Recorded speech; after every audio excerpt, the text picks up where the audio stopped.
But I want to get into the YouTuber beef because that's actually something I've talked to a couple other folks on. I've talked about a little bit with Nick Rekieta, and I think this is something that a lot of the people don't see. And I want to talk about it because, like, there's a way to handle YouTube beef and other ways not to handle YouTube beef. Yes. And you've been behind the scenes, so you've kind of seen it play out. Let me start with this question. Is it inevitable? Is YouTube beef between creators? Do you feel like it's inevitable in certain circumstances, particularly with people that are working closely together? Do you feel like always there's going to be some sort of beef that rises up? I do. And I'm going to tell you why. This is probably the only time I will ever speak with this on this topic on any channel anytime, because it's you. So smash the like button, guys, on this, because the only time you're going to get this. You're not going to hear this anywhere else. I've never spoken about what I'm about to say on any live stream, and I probably will never speak of it again, but I'm going to answer your question. I'm going to be as blunt and direct as I possibly can be, which is this.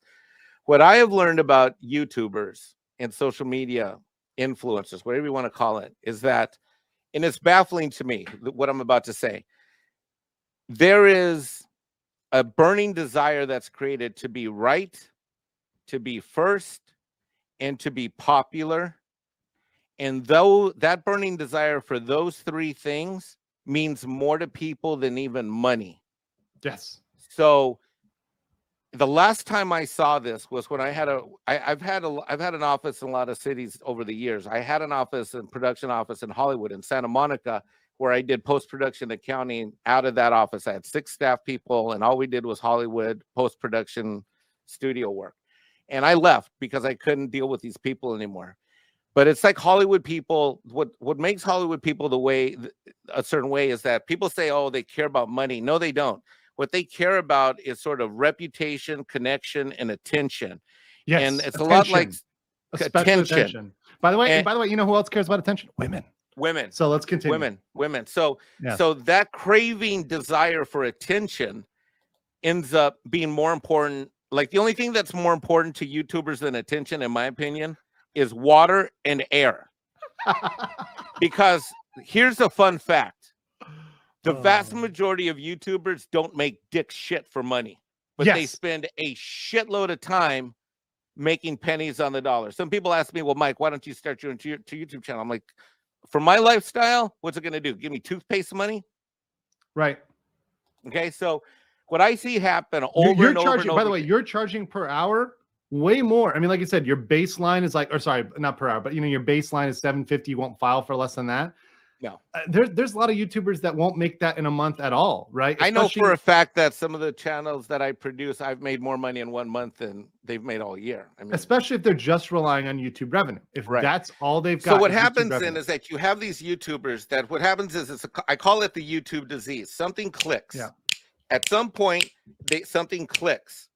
And they then decide that they want attention, they want popularity, they want to be right, and they want to be first about being right. And everything else doesn't matter. Personal relationships don't matter. Making money doesn't matter, because you would think if making money mattered, you would value the relationships, that the collaboration, like you say, the collabs. You would value the collab because you understand that there is, to use the word synergy, to be gained by all ships sailing in the same direction together. Everybody gets more.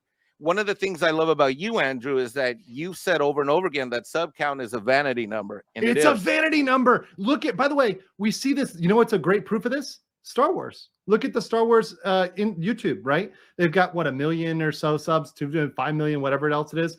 And when they do a live, you see like 100 people tuning in. Right. So it's like, first of all, some of those are fake. Second of all, those people aren't really fans. They're not really tied in and connected to that community. Right. So what happens then is that you have this, and then inevitably some disagreement is going to happen between YouTubers, whatever it is. Take on this, and this. I'm right, you're wrong. And then it explodes. And then what happens then is it activates the fans. So what happens is, if you ever see the movie Gladiator, they talk about the mob in the Coliseum. Yeah. So the fans of this channel and the fans of this channel are rooting for 2 different gladiators. That fuels the 2 actual gladiators, or the 2 YouTubers. And next thing you know, no one's talking to each other. And because we live in a world of social media, it's easier to block each other, block your DMs, stop being on each other's streams, ghost each other, and relationships that were at one point solid fractured. I saw this in Comicsgate. I've seen this in the YouTube fandom. I literally, at this point, I probably am.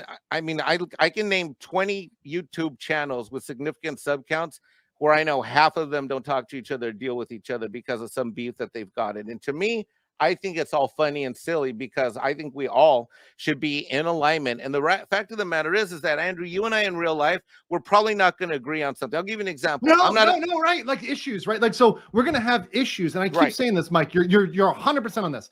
We're going to have issues that we disagree on, right? Yes. Like, for example, I know that a lot of times, for example, when I talk about stuff, I piss off a lot of traditionally conservative people because they'll agree with me on 99% of stuff, but then I'll say something and it'll be more like libertarian minded, or, you know, saying when I, you know, say about woke Western white women, they won't like those takes. They'll be like, we got to save our queens, right? There'll be one thing they disagree with me on, but I'm like, look, if we're talking about taxes, we can agree on that. We're talking about the borders, we can agree on that. We're talking about like, I want to help families. I don't want these trans laws to pass. I want to help you guys on that, but they'll disagree with you on one thing, and they will label you an enemy of the state, and you are the same as AOC, you know, Stalin is Hitler, you know, whatever else. They have this need to make the creators they like into god emperors, into literal gods, right? Yes. And to deify you. And I think that's wrong. We say, look, Andrew, and people, even my fans like Hunch, right? You know, it's good on this channel. They'll say, hey, Andrew, I think you're wrong on this take or this and that. And I appreciate that when people, especially my fans, say, hey, look, Andrew, disagree with you on this. But more often than not, I like what you're saying. Like, this stuff is true, right? Like, that's fine. And you and I, we can disagree on stuff. And I know you had something we probably disagree on. So if you want to create the fight right now for the Mexican. Oh, I'm not at all attracted to Asian chicks. Oh, that's fine.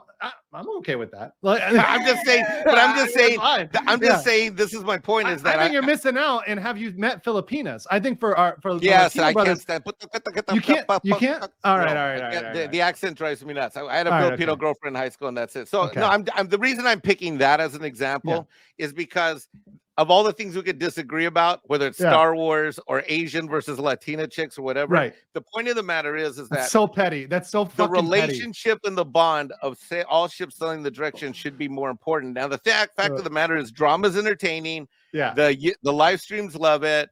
But what it ends up doing is it's inevitable, and it's sad, and it's really, really. I have almost left, Andrew, honest to God, I've almost left YouTube so many times because here's what happens. Because everybody knows that I'm the guy behind the scenes of a lot of these channels, when two creators have beef, I get anywhere from 10 to 50 DMs, emails, phone calls, texts from this side and this side telling me who's right, what side am I going to be on, am I going to fix it, or how am I going to da-da-da-da-da.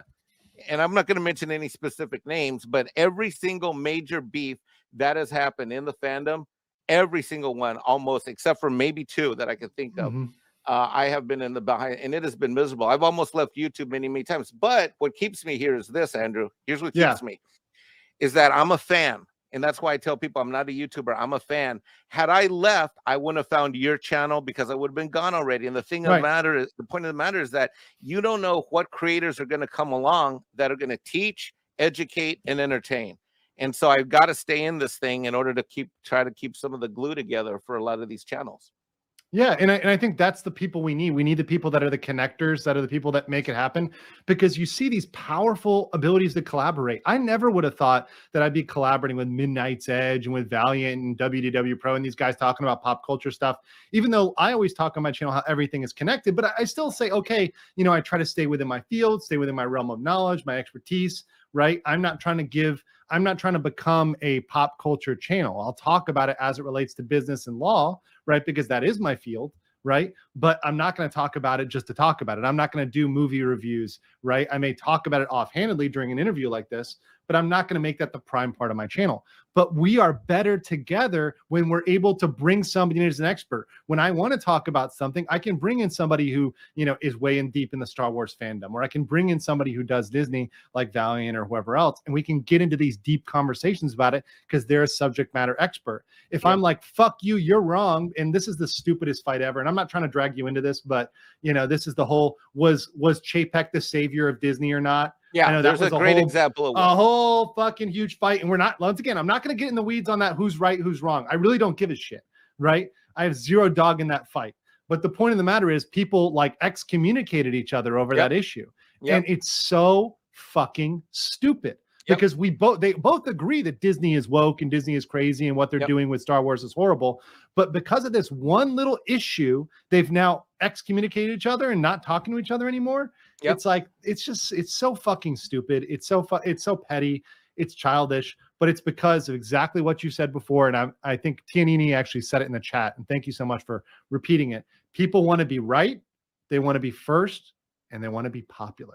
And what astounds, yes, exactly. Brilliantly said, Andrew and Tia. And what astounds me is that when these things happen, there's two things that are almost impossible for YouTubers to do. And here's what they are. It's impossible for them to say, I'm sorry, or I was wrong.